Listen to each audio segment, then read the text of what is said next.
మనకు కొన్ని వనరులు ఉన్నాయి.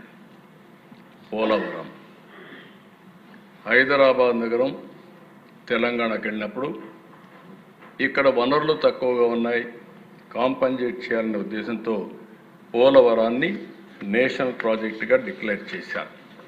2014 నాకు బాగా జ్ఞాపకం. ఆ రోజు ఎన్డీఏ ప్రభుత్వాన్ని ఎన్నుకున్నారు.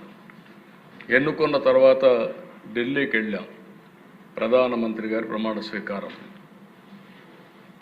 ఆ ప్రమాణ స్వీకారానికి పోయినప్పుడు నాకు ఈ ప్రాజెక్ట్ ఒకసారి స్టడీ చేస్తే నా అనుభవంతో చూశాను. అందులో మీరు చూస్తే 7 మండలాలు తెలంగాణలో పెట్టారు.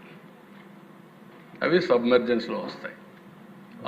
ఆ 7 మండలాలు కానీ క్లియర్ చేయకపోతే ఈ రాష్ట్రానికి ఆ ప్రాజెక్ట్ కట్టలేము. కేంద్రం అనుకున్నా కట్టే పరిస్థితి ఉండదు. రెండోది దశ, ఈ 7 మండలాలు కట్ ఆఫ్ డేట్ ఉంది.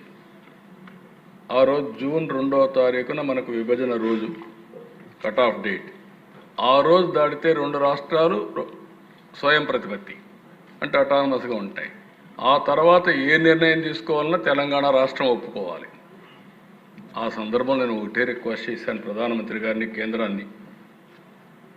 నేను ఇది కూడా మీరు చేయకపోతే నేను ప్రమాణ స్వీకారం చేసి అపహాస్యం కావడానికి సిద్ధంగా లేను. ఈ 7 మండలాలు ఇవ్వకపోతే నేను ప్రమాణ స్వీకారం చేయనని చాలా స్పష్టంగా చెప్పాను. చరిత్రలో ఎప్పుడూ జరగని విధంగా మామూలుగా మనం అందరం ముందు ఎన్నికవుతానే మంత్రులు అవుతారు, పార్లమెంటు సమావేశమై బిజినెస్ స్టార్ట్ అవుతుంది.